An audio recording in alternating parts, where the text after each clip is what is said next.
Sejumlah calon jemaah haji harus sibuk melakukan verifikasi data keluarganya di kantor Departemen Agama Kota Bogor, pasca banyaknya jemaah yang terancam gagal berangkat pada Kamis pagi.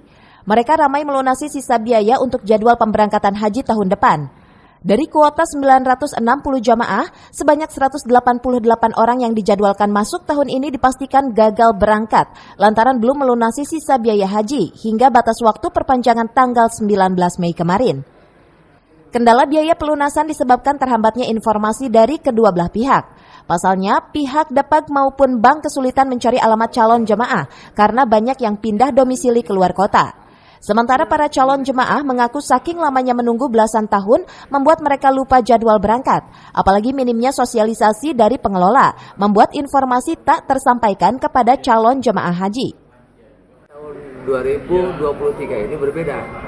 Tahap 1 ketika dibuka per tanggal 11 April sampai tanggal 5 Mei, ditutup tanggal 5 Mei, kemudian dibuka lagi per tanggal 8 Mei.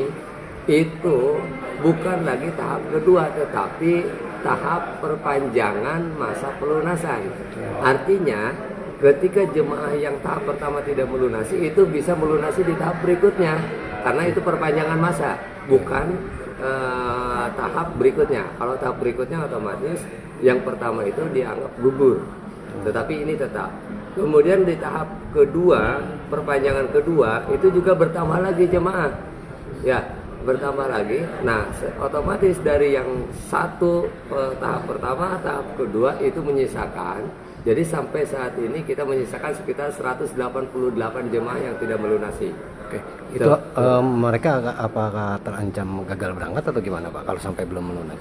Kalau yang tidak melunasi ya berarti terancam tidak berangkat, karena kan tidak melunasi dengan tahap yang ketiga sudah ditutup per tanggal 19 Mei kemarin ya, pada hari Jumat. Harus komunikasi Pak, harus lebih komunikasi dan sosialisasi ya. Kalau dari pihak kantor mungkin sosialisasi ya. Kalau dari pihak jamaah mungkin komunikasi harus lebih intens mungkin gitu ke sini. Itu karena apa Pak? Karena kan kalau kadang-kadang kita kan mau komunikasi banyak kendala juga ya, mau ke sini atau gimana gitu. Kalau yang dari kantor tentunya mestinya sosialisasi, teorinya mungkin mestinya lebih mudah gitu ke jamaah disampaikan. Berangkatan kelamaan atau gimana? Kelamaan karena kan memang, tapi kan memang apa ya, karena kuota kan, karena jemaahnya yang sangat banyak membludak, terus kapasitas jamaah di sana terbatas, jadi ada apa peraturan kuota. Oke. Ya, bukannya pemerintah menghambat, tapi karena keterbatasan kuota dari sana, mungkin dari Saudi mungkin ya. Jadi mungkin intinya Kato lebih harus bagus, kayaknya seperti itu. Akibat kondisi tersebut, pihak Depag terpaksa mengganti ratusan calon jemaah haji cadangan untuk memenuhi kuota. Selain terkendala minimnya sosialisasi dan informasi, para calon jemaah juga diharapkan dapat lebih proaktif melakukan verifikasi data kepada pengelola jemaah haji.